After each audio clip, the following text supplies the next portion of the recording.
Bueno, para no quitar más tiempo, quisiéramos hacer un pronunciamiento en relación a los 2 años de gobierno de el presidente Enrique Peña Nieto.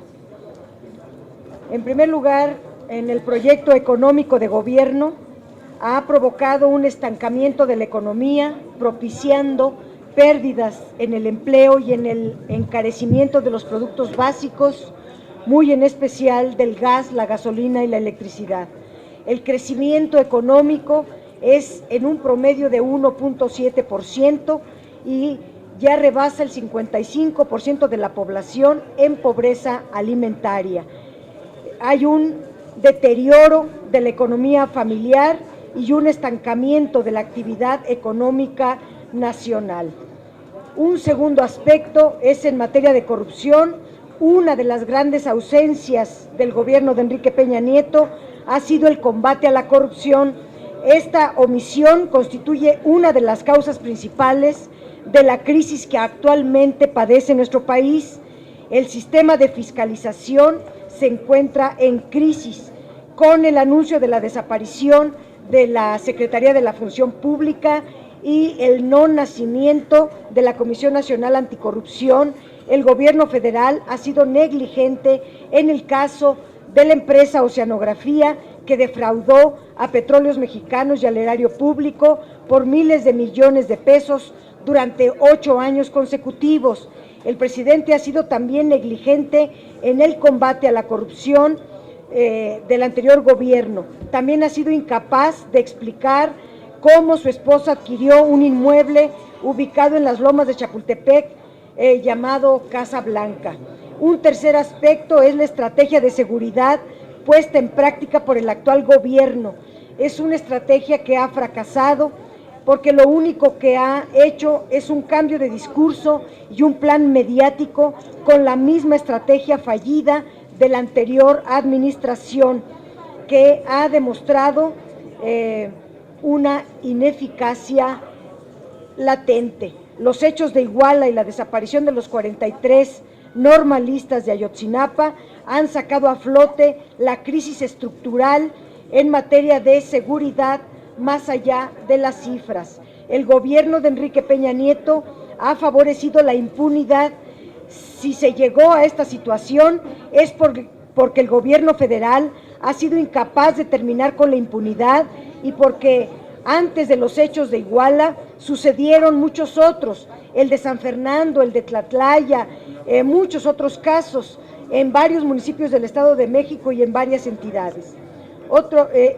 Frente a la desaparición de los estudiantes de Ayotzinapa, el gobierno ha sido ineficaz de dar una respuesta creíble a las exigencias de la sociedad mexicana y de la comunidad internacional. El peso moral de los familiares de las víctimas, las movilizaciones de la comunidad normalista, las acciones de los movimientos estudiantiles que se han formado para manifestar su solidaridad con los desaparecidos, las posturas de las organizaciones civiles, nacionales y extranjeras, y la condena de la comunidad internacional por la situación que se vive en México en materia de desapariciones forzadas y la violación sistemática de derechos humanos, han conformado un poderoso conglomerado social que no se conformará con una respuesta tradicional como la que se está dando. Ante ello, el grupo parlamentario del PRD le preocupa de manera muy importante la iniciativa entregada anoche a este Senado de la República en materia de infiltración del crimen organizado en municipios, el sistema de competencias y del mando único para evitar que se afecte nuestro régimen federal y las facultades de los municipios en el cumplimiento de sus funciones y atribuciones. Al grupo parlamentario del PRD no compartimos la idea de disolución de ayuntamientos. Esto es como crear un régimen de excepción, como cesar las funciones de los ayuntamientos y cesar las funciones de los congresos locales en un centralismo inaceptable. No compartimos el tema de la policía única, ya que esta se ha venido practicando en 17 entidades, no va a fondo y además de que el crimen organizado se encuentra infiltrado no solamente en la policía municipal, sino también en las estatales y en la federal, y su origen está en la narcopolítica, en la simbiosis autoridad-crimen organizado, y esta iniciativa no plantea nada para ir a fondo y acabar con la narcopolítica. En la primera fase de implementación solamente se presenta a Guerrero, Jalisco, Michoacán y Tamaulipas, siendo que el Estado de México es quien encabeza la lista de del crimen organizado. Necesitamos también ir a fondo al combate a la corrupción.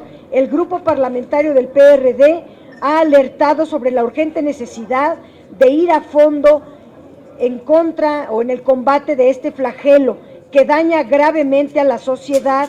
Nosotros vamos a realizar el trabajo legislativo necesario para culminar la reforma en materia de combate a la corrupción, la reforma de transparencia y el nombramiento del fiscal anticorrupción.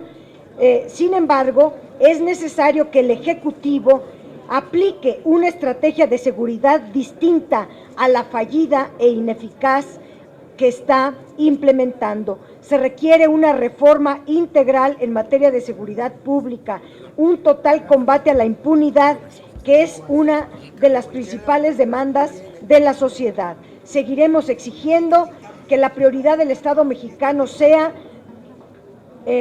encontrar el paradero de los 43 normalistas desaparecidos, se culmine la investigación y se castigue a los responsables, así como que se realice la reparación del daño, se brinde apoyo en materia legal, médica y psicológica y económica a las familias de las víctimas. Este es el pronunciamiento del grupo parlamentario. Si hubiera alguna pregunta, estamos aquí, pues todos los senadores que ustedes ya conocen, senadoras, para responder a sus preguntas. Andrea Becerril, de La Jornada. Sí, ya lo he preguntado antes, pero quisiera que ahora que están ya todos los senadores del PRD, preguntárselos de nuevo. Si la idea es modificar a fondo la iniciativa o desecharla, y si nos pudieran explicar en qué puntos específicos, imagino que en la disolución de ayuntamientos, qué cambios se le pueden hacer o si habría que desecharla por completo. Bueno, habría que revisarla a fondo, apenas llegó anoche, y un primer análisis de los asesores del grupo parlamentario alertan de una serie de peligros, de riesgos, que tal como está, sería rechazada por el grupo parlamentario. Vamos a ir a estudiar artículo por artículo y en todo caso haríamos modificaciones de fondo, pero tal y como está, el grupo parlamentario, si no se le hacen cambios de fondo, sería un rechazo absoluto. Aquí hay varios senadores que pueden dar respuesta, pero se genera un esquema de intervención o de disolución de ayuntamientos, una suerte de alteración del orden constitucional o del estado de excepción respecto del principio del pacto federal. Bueno, en varios artículos es violatorio de la propia Constitución, solo se contempla varios conceptos aislados, no integrales, y prácticamente pues está anulando las facultades de los ayuntamientos, del municipio libre y también de las facultades de los congresos locales. Y bueno, en el tema de policía única, del mando único, pues se priva a los municipios de la facultad en materia de seguridad pública, cuando es una de las facultades consagradas en el 115 constitucional. También se dota a los municipios únicamente de poder opinar o de poner policías preventivas, pero no policías, o sea, políticas públicas sin policía. También se respeta a los municipios solamente en la suerte de una facultad para hacer cumplir mediante coerción de bandos, de buen gobierno o de infracciones administrativas. Se les conculca su facultad de tener mando policiaco. Es lo que está ocurriendo, lo que ocurre, por ejemplo, en el Distrito Federal. donde, por ejemplo, hay solamente la policía estatal, no hay policías delegacionales, y esto ocasiona que gran parte de las quejas, de los problemas vecinales, de puntos de crimen organizado, no se atienden, perdón, de crimen, de delitos del fuero común y del fuero federal no se atienden porque hay otras prioridades de las policías estatales. Entonces, anular la policía municipal nos parece un asunto de los más graves e inaceptables. Pues se sabe que el PRI tiene prisa porque se apruebe la iniciativa. ¿Cabría la posibilidad de que, pese a todo esto que ustedes han planteado, se aprobara en este periodo de sesiones o en un extraordinario inmediato? Sí. A ver, el senador Mario Delgado y el senador Encinas están solicitando dar respuesta. Nada más, el tema de la desaparición de poderes que está planteando la iniciativa del Ejecutivo es una mala idea, parte de un diagnóstico erróneo y es una tentación autoritaria, porque además al proponer policías estatales, pues entonces ¿qué policía municipal se va a desaparecer? Es además hasta contradictoria y parte, yo insisto, de un diagnóstico erróneo del problema de inseguridad en nuestro país, y lo que propone pues, es recurrir a una violación clara a los municipios en su autonomía para supuestamente tratar de corregir una situación de vinculación con delincuencia organizada. Me parece que son otras medidas las que se deben de tomar. No le vemos mucho futuro a esta iniciativa porque trae tras de sí un diseño con un contenido autoritario muy alto. Privilegia el manotazo autoritario en lugar de partir de un diagnóstico de qué es lo que está pasando en el país y por qué la debilidad institucional de los municipios, no solo en materia de seguridad pública, también en materia de finanzas públicas, que muchos de ellos tienen finanzas endebles, donde no tienen los suficientes recursos ni siquiera para financiar otros servicios públicos, y se pone como el gran villano al municipio que no va a resolver la crisis que estamos viviendo. Entonces es una mala idea que parte de un diagnóstico erróneo que proviene de una idea autoritaria y se contradice él mismo con sus dos iniciativas, porque si va a haber policía estatal, pues entonces ¿qué policía municipal se va a desaparecer?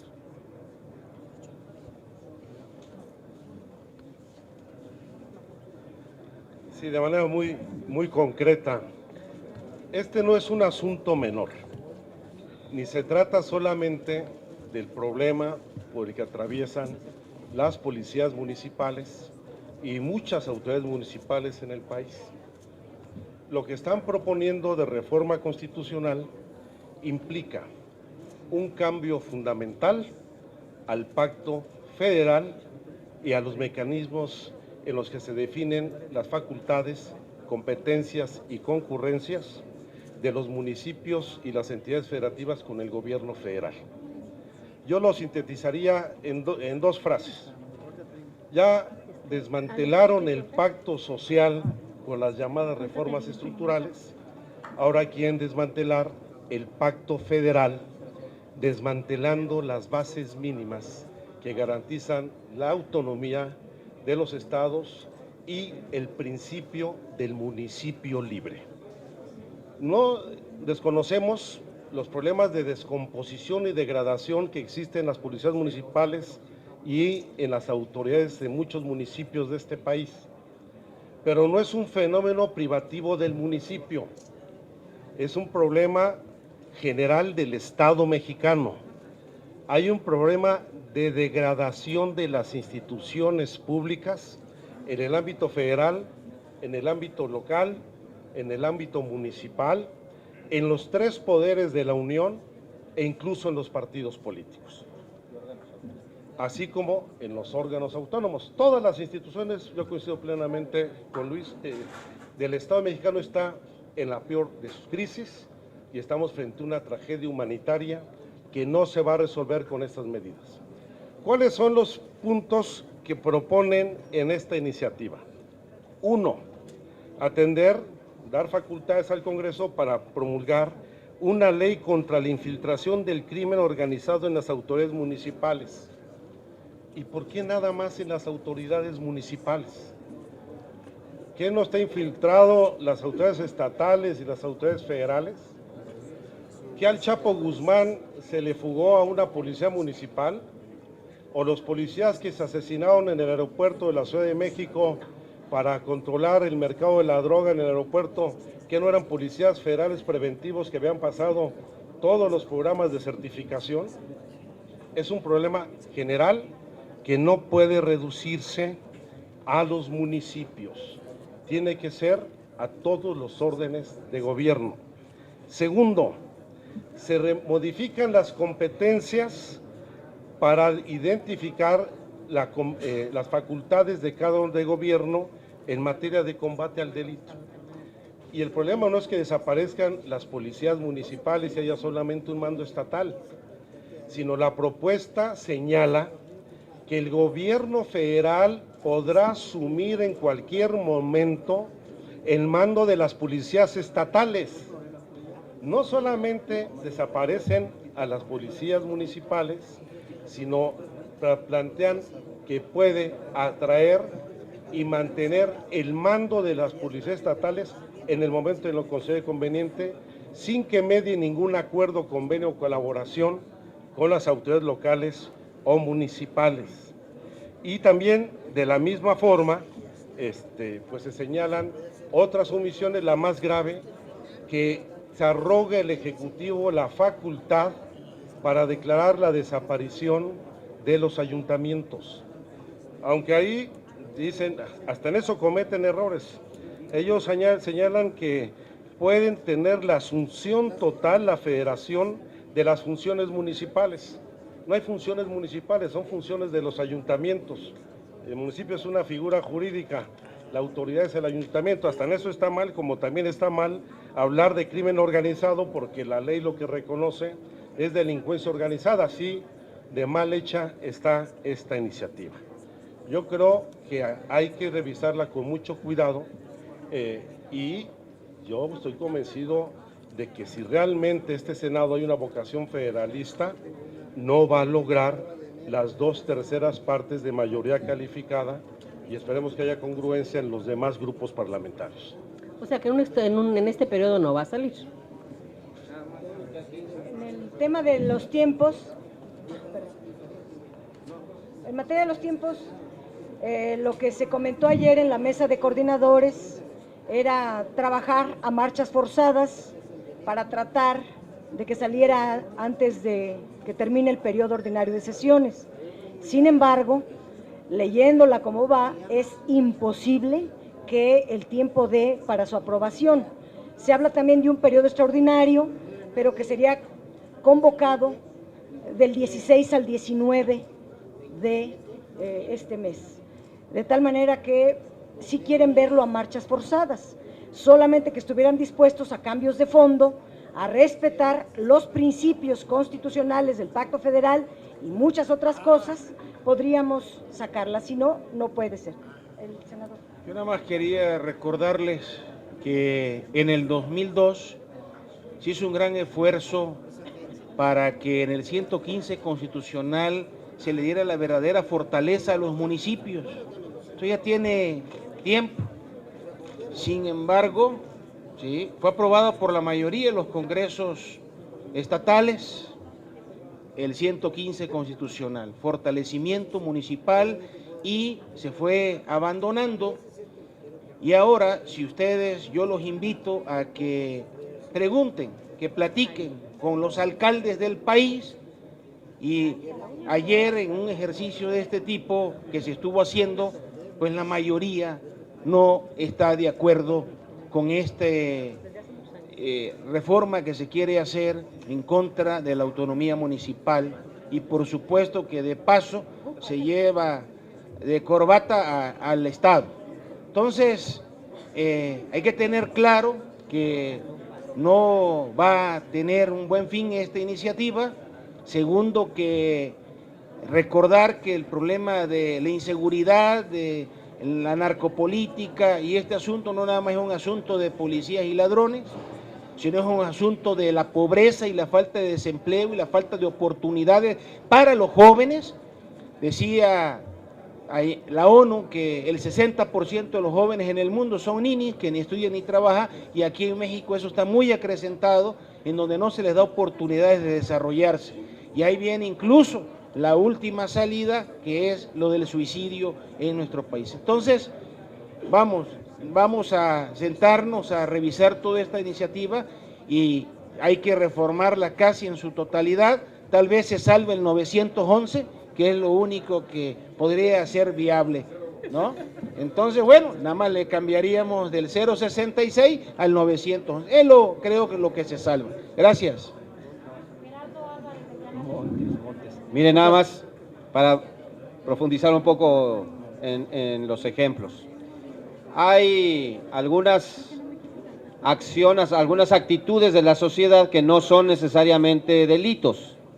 El uso de la vía pública, el uso irregular de la vía pública, por ejemplo, el consumo de bebidas en la vía pública, el escandalizar, cosas de ese tipo. Imagínense un gobierno municipal que va con un inspector a tratar de resolver eso. Pues es imposible. Es la parte coercitiva del gobierno municipal, del ayuntamiento, lo que permite resolver eso. Así como estos 3 ejemplos, hay muchísimos más. Entonces, es obvio que no se puede quedar un municipio sin policía municipal, ¿no? Gerardo Montes, del canal del Congreso. Gracias. Yo quisiera aprovechar, estamos hablando del balance de los 2 años del presidente Peña Nieto, para preguntarle a la senadora Lorena Cuellar el balance de lo que tiene que ver con la política social, en especial la Cruzada Nacional contra el Hambre. ¿Qué balance le da al senador Mario Delgado la situación económica del país? ¿Qué balance tiene estos 2 años de gestión del presidente Enrique Peña Nieto? Y si no me recuerdo, senador Armando Ríos Peter, uno de los compromisos del presidente Enrique Peña Nieto, senador, era impulsar una reforma que tuviera que ver con la publicidad gubernamental. Es una omisión también del presidente Enrique Peña Nieto. Muchas gracias. Bueno, pues el balance en cuanto a la cruzada contra el hambre, como ustedes saben, los primeros 400 municipios que fueron seleccionados, como siempre lo dije, fueron 400 municipios que en el 70% fueron municipios del PRI y que prácticamente es un programa asistencialista y es un programa político. No es un programa político electoral. Así que hemos impulsado que este programa se abstenga de estas políticas electorales y que se amplíe realmente a beneficiar a los municipios que realmente tengan carencia alimentaria. En eso estamos haciendo una evaluación muy fuerte, por eso en este momento estamos haciendo cambios en el Coneval para que realmente haya una evaluación eficiente. Desde luego la ha habido, pero sabemos que en este momento es juez y parte el Coneval y por eso hay que darle fuerza en este momento al Coneval para que podamos conocer de manera precisa las cifras exactas de cómo está la pobreza en nuestro país. Muchas gracias.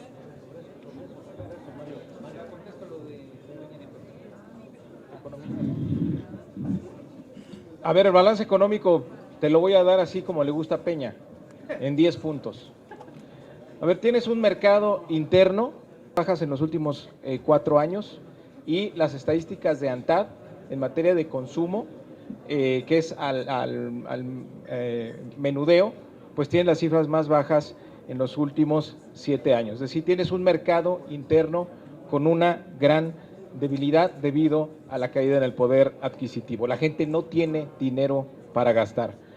Tienes, punto 2, rebasaste ya la meta de inflación, estás por arriba del 4%, tienes algunos artículos que se han estado encareciendo. Te diría nada más que la gasolina en México ya está por encima del precio de la gasolina en Estados Unidos. Entonces ya rebasaste la meta, incluso el límite superior que tiene Banco de México, que es de 4%, la inflación está por encima del 4%. Punto número 3, tienes una precariedad de los trabajos formales. La reforma laboral lo que ha dado son trabajos precarios, nada más en este año que está terminando, la caída en el poder adquisitivo es de 5% para acumular un 54% de los trabajadores formales que están por debajo de la línea de la canasta, para poder adquirir la canasta alimentaria básica. Es decir, al 54% de los trabajadores formales en este país, su salario no les alcanza para comprar la canasta básica. Punto número 4, el endeudamiento que tenemos está por encima de cualquier posibilidad de ser sustentable.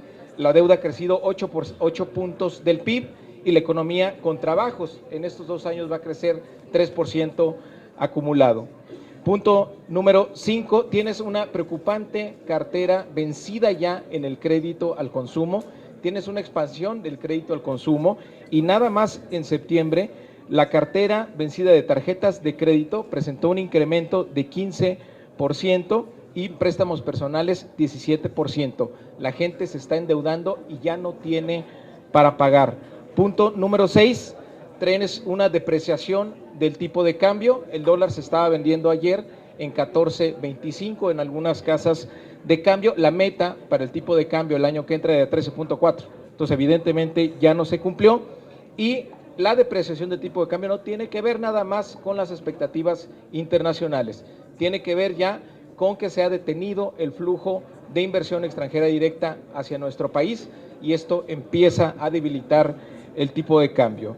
Número 7, tienes un gasto público inercial e improductivo, se incrementó el gasto en 10% en este año y no tienes ningún impacto en la economía y el año que entra nuevamente se repite la misma estructura de gasto que no tenemos por qué esperar que tenga un impacto distinto en la economía.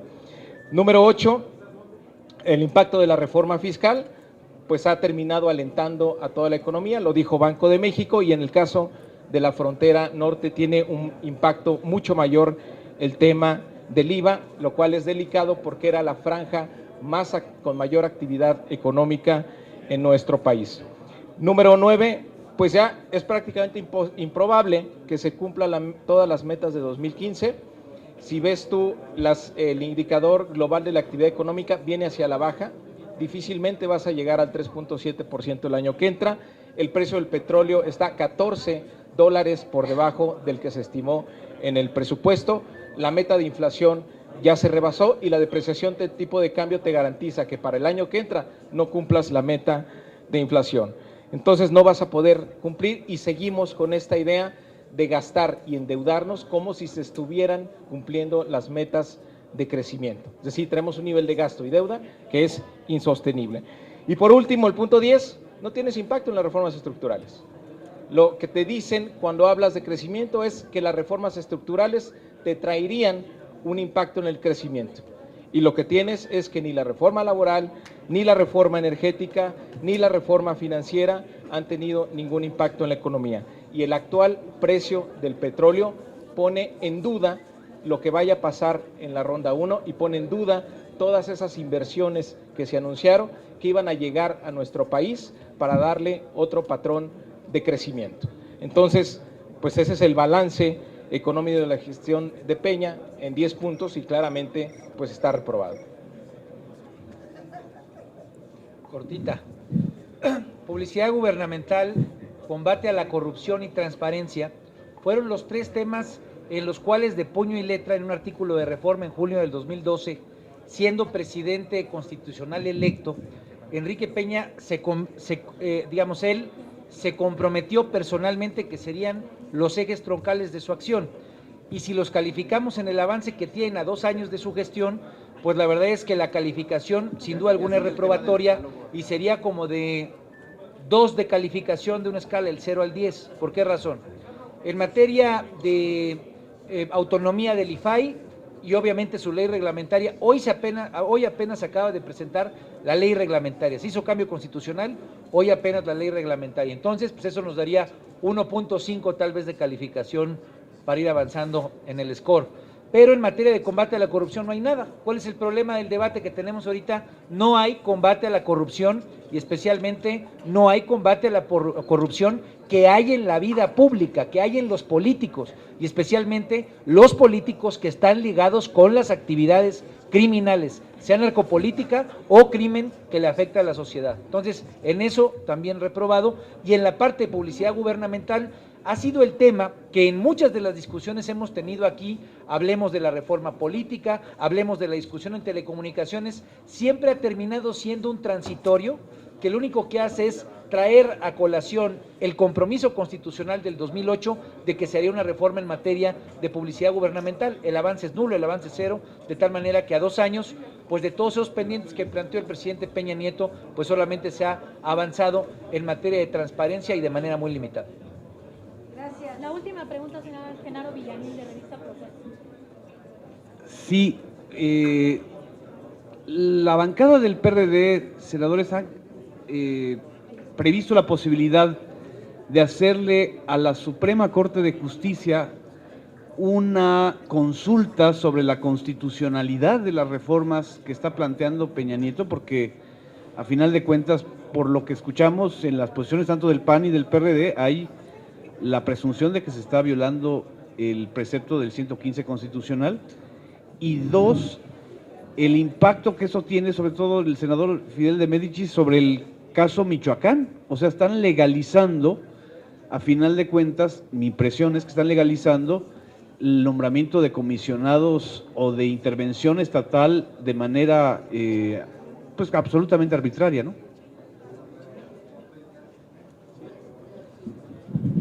Bueno, como han dicho mis compañeros, esta es una ley que violenta el marco constitucional. De entrada le llamaríamos la ley Pancho Villa, primero matas y después averiguas. Con indicios, la Procuraduría General de la República y la Fiscalía General de la República le va a decir al secretario de Gobernación a quién hay que cortarle la